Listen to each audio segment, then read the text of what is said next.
Fiscal, muy buenas noches. Muy buenas noches, Fernando. Yo sé que 11-3 es una paliza grande, pero también me imagino que debe pesar el que el jefe máximo de la institución en la cual tú trabajabas haya sido quien haya apoyado un mecanismo de destitución de uno de sus fiscales de esta forma.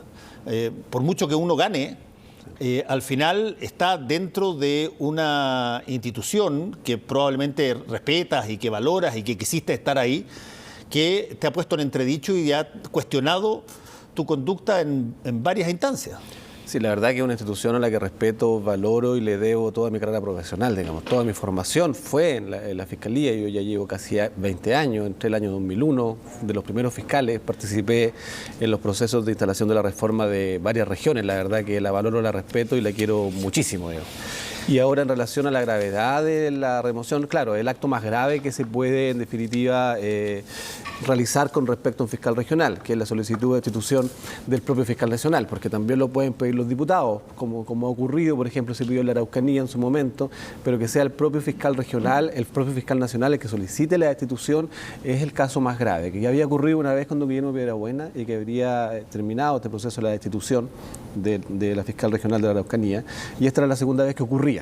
Y sí, ese es el caso más grave, porque es el propio superior jerárquico el que pide esta destitución. Ahora, yo me imagino que para que un fiscal nacional, empecé a averiguar, a mirar, pida la destitución de una de sus partes claves, que son los fiscales regionales, tiene que haber habido causa. Bueno, y aquí encontré por lo menos, y tú me dirás si que están todas o no están, de lo que fuiste acusado. Fuiste acusado de, entre otras cosas, no hacer nada para evitar las filtraciones de los casos Cabal e Iglesias.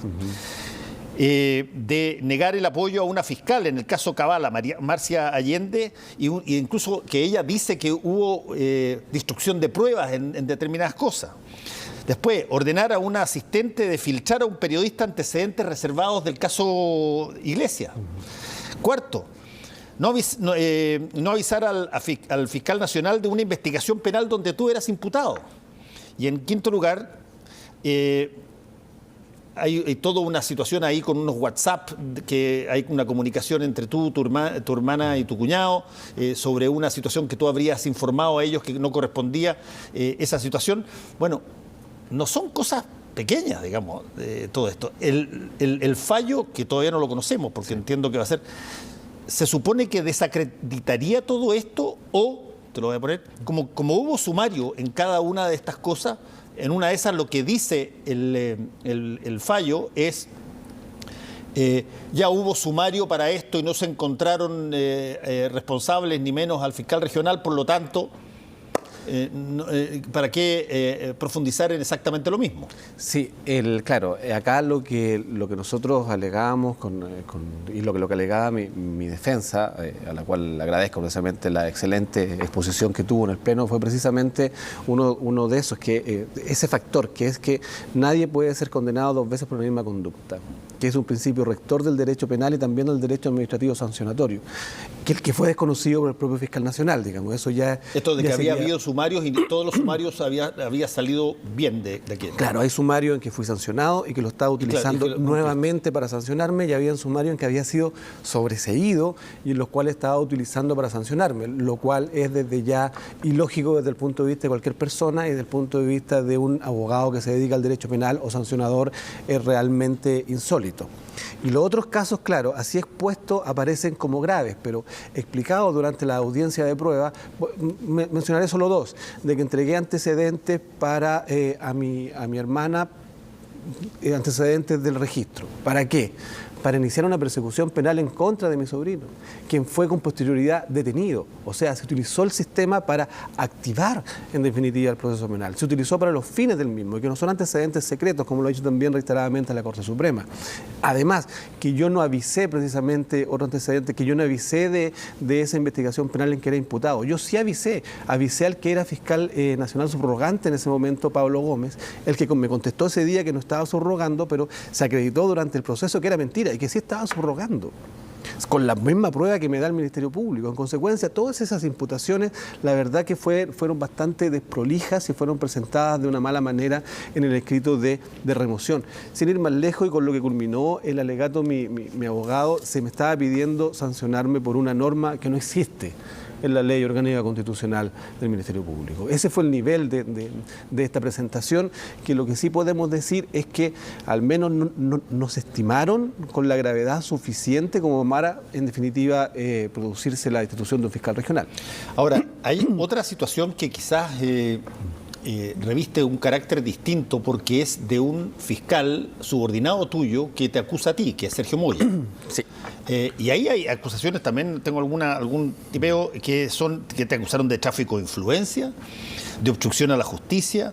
Dijo Moya, o dio indicios de que tú te negaste o dilataste la formalización del juez Emiliano Inqueta en todo lo que fue el caso de corrupción asociado a los jueces en Rancagua, y eso le pareció extraño y finalmente él pide la formalización sin pedirte permiso.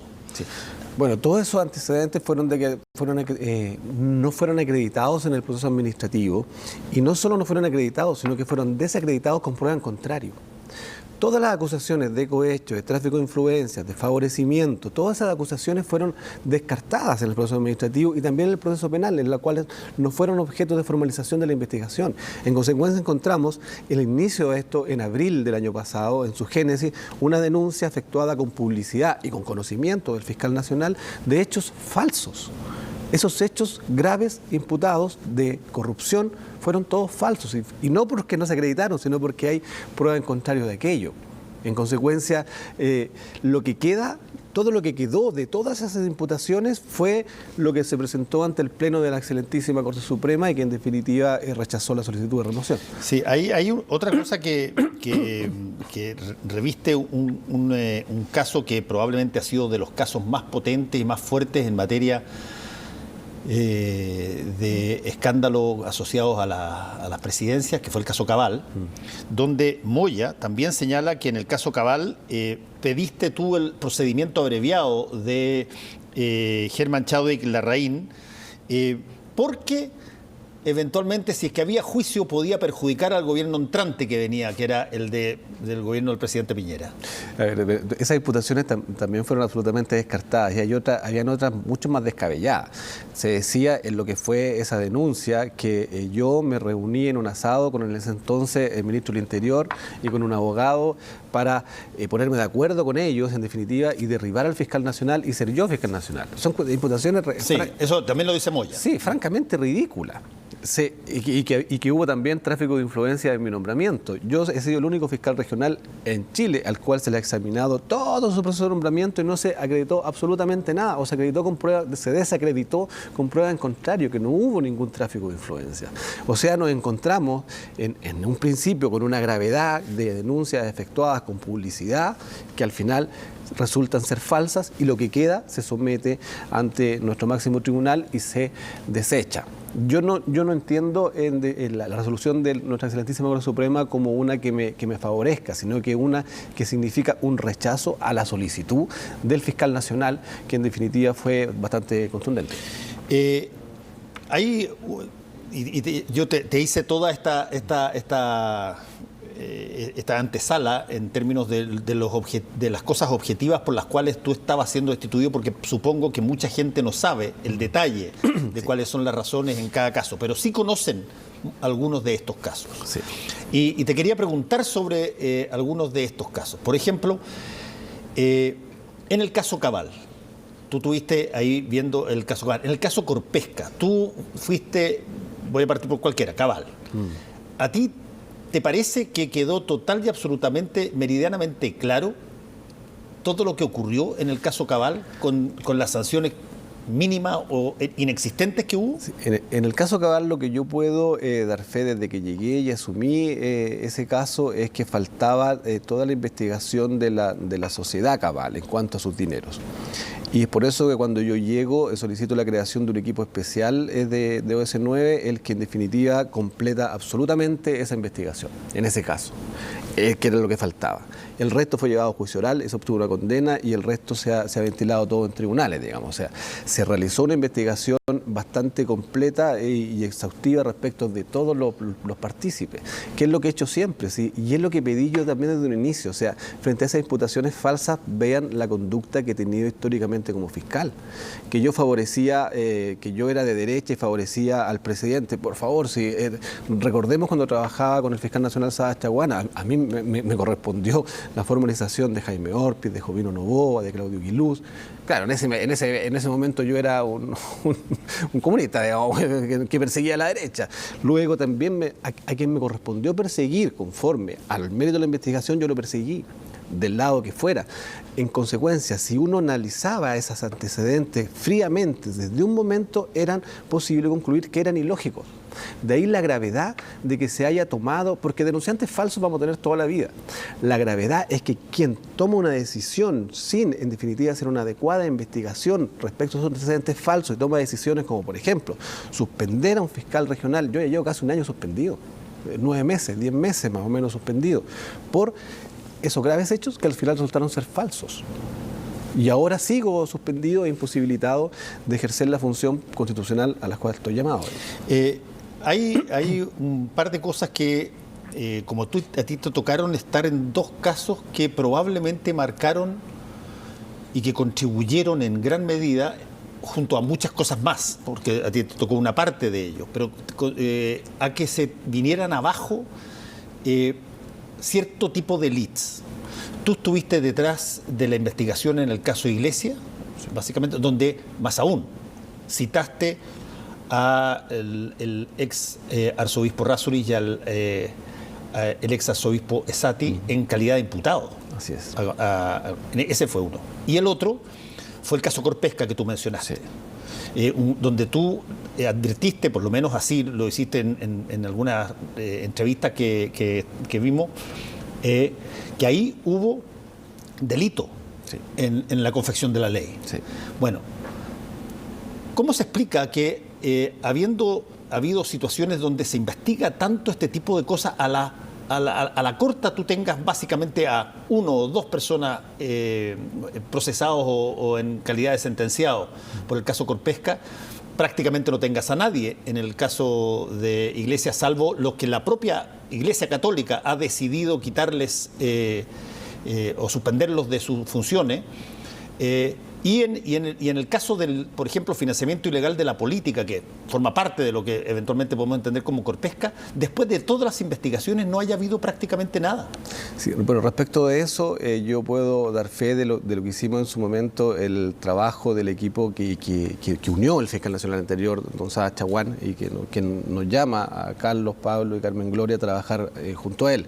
Y durante esa época se realizaron bastantes formalizaciones, también se obtuvieron los primeros condenados. ¿Y qué pasó ahí? Ahí pasa que cuando deja de ser fiscal nacional el fiscal Sadas Chaguán, aparece el fiscal nacional Jorge Abbott y lo que hace es separar todas estas investigaciones.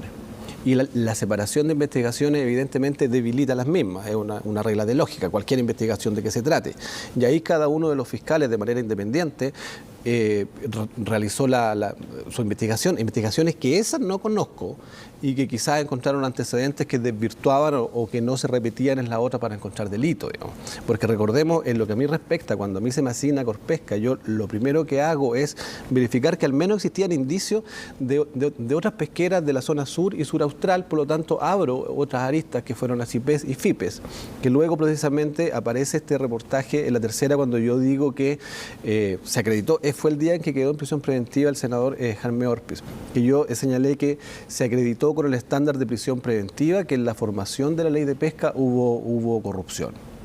Y ahí, ¿qué es lo que pasa? A consecuencia, se me hace un sumario, fui sobreseído en ese sumario, y no obstante ser sobreseído en ese sumario... Perdona, ¿y el sumario fue por qué? Por efectuar declaraciones en la prensa, por efectuar esa declaración.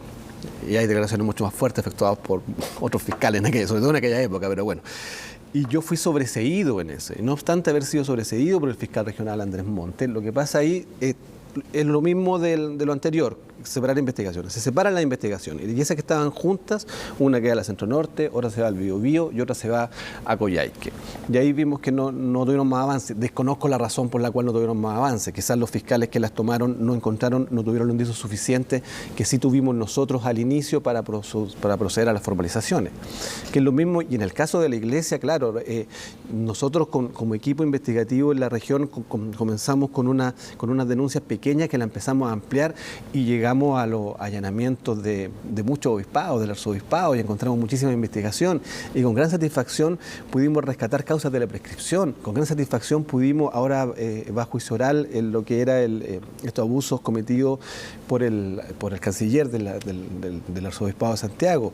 Rescatamos muchísimas investigaciones de la prescripción y la Fiscalía vivió un buen momento, fue un momento muy, muy lindo, aquel que nos tocó bastante como equipo investigador porque se notaba que la gente confió en la Fiscalía, se acercaba, llegaban denuncias por Twitter y la gente se citaba, agradecía el ser escuchada. Fue bastante similar.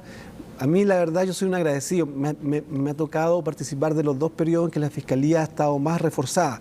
Cuando el fiscal nacional anterior toma las causas de la política, donde la gente confió mucho en la Fiscalía y se ampliaron las denuncias y se produjeron otros efectos colaterales sanos.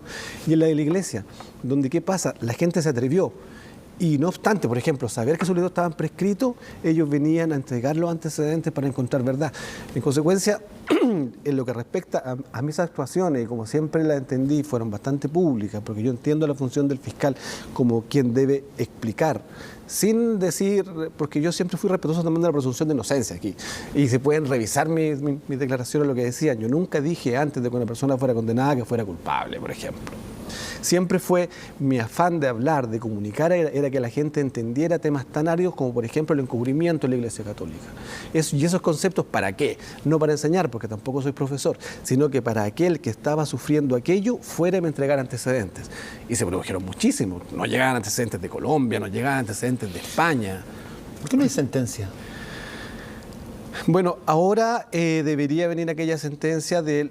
El último acto a las 11:30 de la mañana del día en que yo fui suspendido, junto con la fiscal Andrea Rocha, firmé la acusación en contra del canciller del arzobispado de Santiago. Media hora después fue suspendido. Eso va a juicio ahora, debería estar en juicio y debería haber una sentencia de un caso realmente importante. Los otros que estaban formalizados desconozco qué ha ocurrido, porque como además estoy suspendido, no sé qué ha pasado con ellos. De acuerdo a lo que tú pudiste investigar en ese caso particular, después podemos hablar de otro, pero en el caso particular ese, ¿a ti te dio la impresión de que efectivamente los entonces arzobispos de Santiago habían encubierto las cosas que se estaban denunciando? Bueno, esa fue la teoría que teníamos nosotros en su momento y además esto se ventiló en el caso, se ventiló en tribunales. Recordemos que la defensa del cardenal Esati solicitó el sobreseimiento definitivo en el juzgado de garantía y luego en la corte y este fue rechazado. En consecuencia de eso, era una buena señal de que íbamos en el camino correcto, digamos, en relación a eso. Pero por ser un tema bastante novedoso, digamos, es que estábamos solicitando pericia, informe en derecho nosotros en esa época, que estaban a puertas de llegar y con esos informes íbamos a tomar justo en esa época la decisión o no de formalizar. Y esto fue comunicado también al fiscal nacional en su momento. Yo comunicaba todas esas actuaciones en casos relevantes y fue justo cuando me decidió, en definitiva, llega esta denuncia de los hechos que en gran parte son falsos y luego estas son reasignadas. ¿Tú estás diciendo o sugiriendo de alguna manera que te sacaron del caso? O sea, de hecho me sacaron del caso, de hecho me sacaron de Corpesca, de hecho me sacaron de la causa de la Iglesia, pero por diversas razones, sean o no, porque es una facultad que tiene el fiscal nacional. El fiscal nacional no puede dar instrucciones en las causas particulares que llevan los fiscales a su cargo, digamos. Pero la herramienta más potente que tiene para influir en las investigaciones es precisamente asignar una causa que no es naturalmente competente un fiscal, se la asigna a otro. Y se empiezan a dividir. En general es de naturaleza excepcional. Y en general la historia del Ministerio Público nos ha demostrado que los anteriores fiscales nacionales lo utilizaron muy poco, pero siempre para unir investigaciones. No sé si se acuerda de la de los quesitos, por ejemplo. Sí. Todas esas cosas que es lo que hacían, ocurren en muchas regiones, vamos, unamos. Y en este caso se usa para separar, digamos. o se ha usado para separar en los casos de que yo tengo conocimiento. Digamos. No, eso es así. Y de que esas investigaciones fueron reasignadas a las que yo llevaba también es un hecho objetivo. Ahora, tú eres, si bien no estás ejerciendo porque estás suspendido, pero eres el fiscal regional de O'Higgins. Y surge este asunto con la Corte de Rancagua, incluso con un resultado brutal en el suicidio de uno de los jueces. Todo ese procedimiento, ¿tú tienes claro lo que pasa ahí?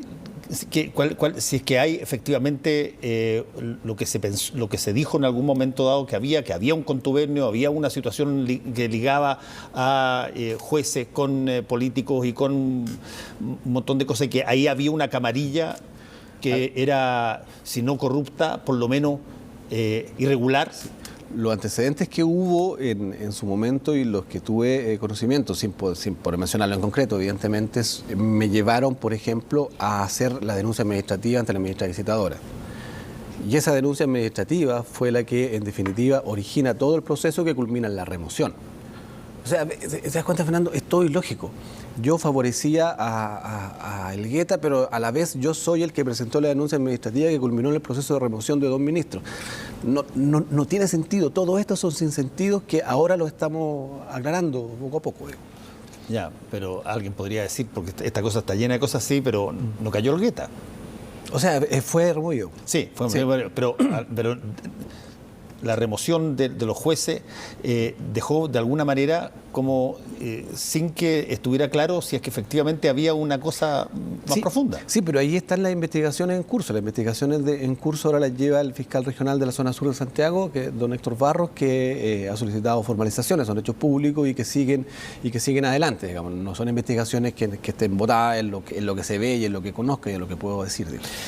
Emiliano, yo sé que esta cosa es media compleja, yo lo he hablado con personas individualmente que funcionan en la Fiscalía o que funcionan en la Defensoría Pública. El Ministerio Público es un órgano autónomo que se supone que tiene una facultad de ser el órgano acusador, el órgano investigador por esencia de los delitos penales.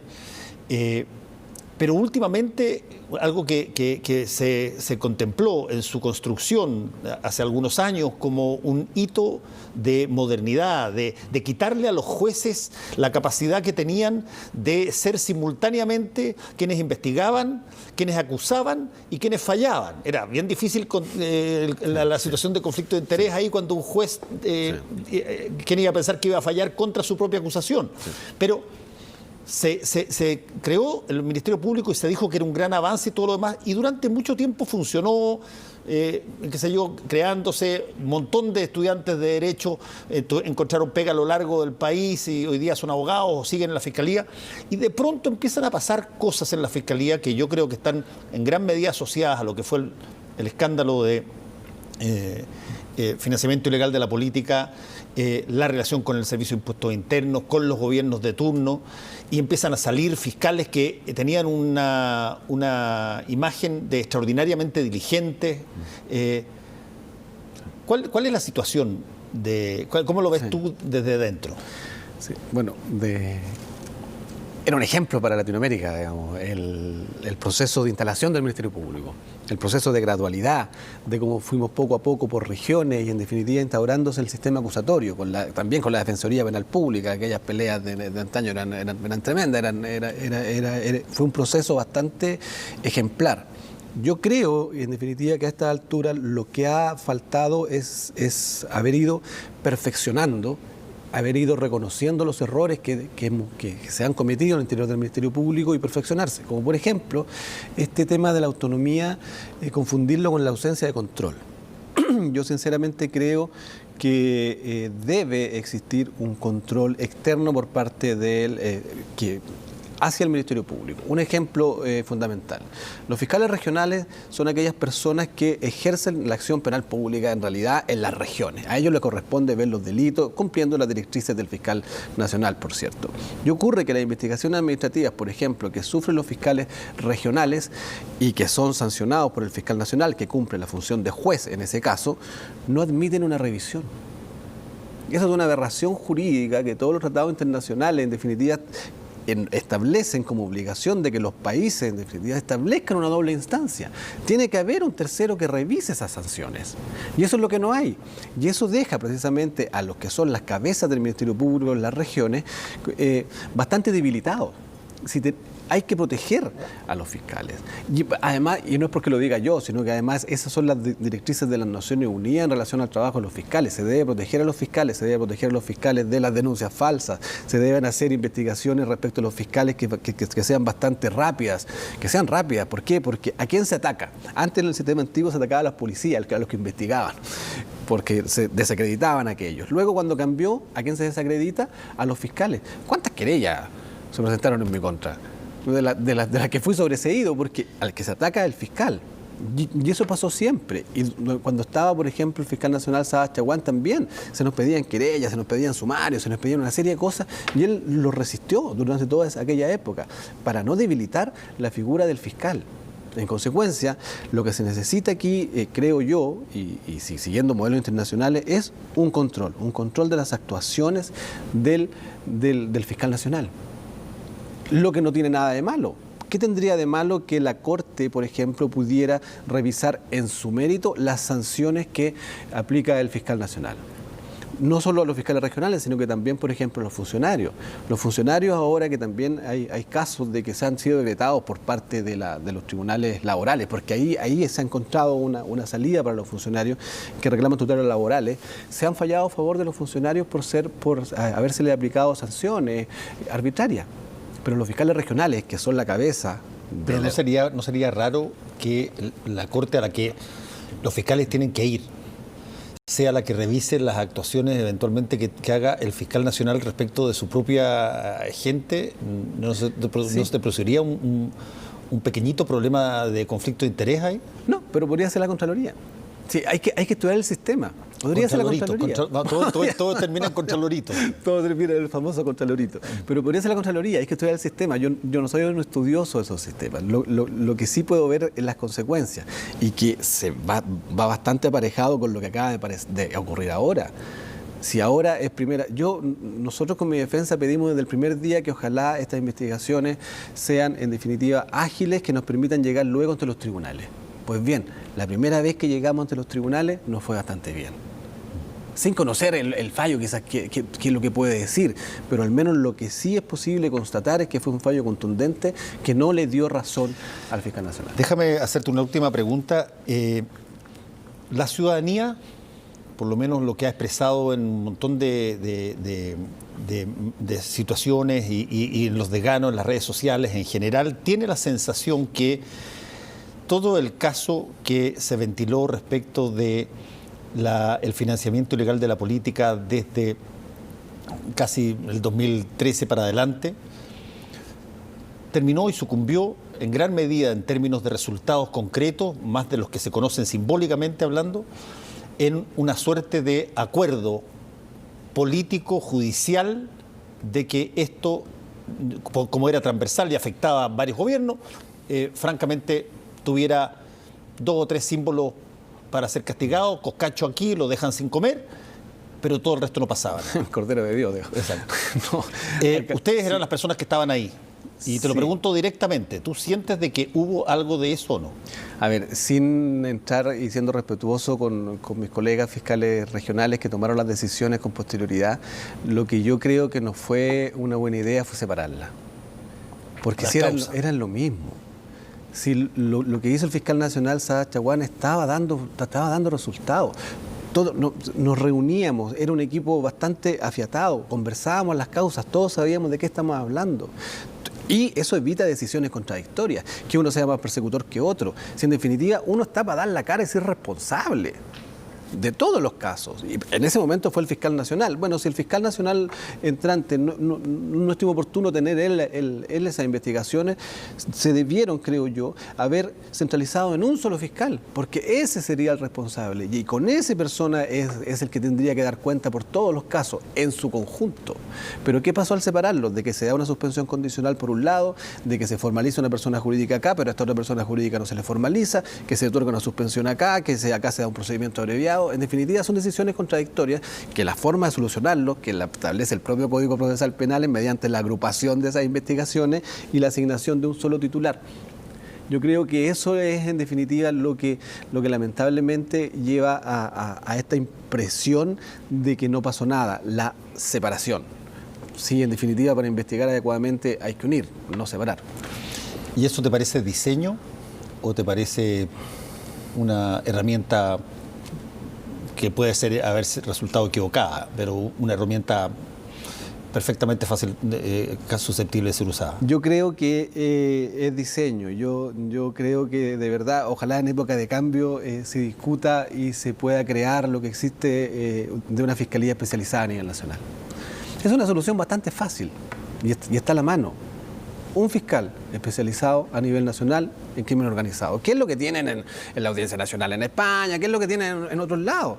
Si esa es la solución, ese sujeto investiga y es responsable, y a ese sujeto se le pide en cuenta. Ese va a ser el responsable ante la ciudadanía de todos estos casos, que en ese momento lo tomó el fiscal nacional. Quizás no sea buena idea, pero quizás lege ferenda, como dicen los abogados, se puede en definitiva modificar la ley y crear una fiscalía nacional que en definitiva, una fiscalía especializada dentro del Consejo que pueda investigar aquellos casos. Te escuché hoy día decir que ibas a pedir la restitución de tus funciones. Sí, uno de los fundamentos, en definitiva, en que se solicitó mi suspensión actual era que existían procesos pendientes, que era el proceso de remoción ante la excelentísima Corte Suprema. Digamos. Bueno, eso ya pasó, ya culminó esa etapa favorablemente para nosotros y, en consecuencia, desapareciendo el fundamento, debería desaparecer la suspensión. Por eso ya fue solicitada el día de hoy, espero que tenga acogida para que se me permita volver a trabajar en aquello que la Constitución me mandata, perseguir delincuentes. Muchas gracias, Emiliano, por haber estado con nosotros. No, muchas gracias.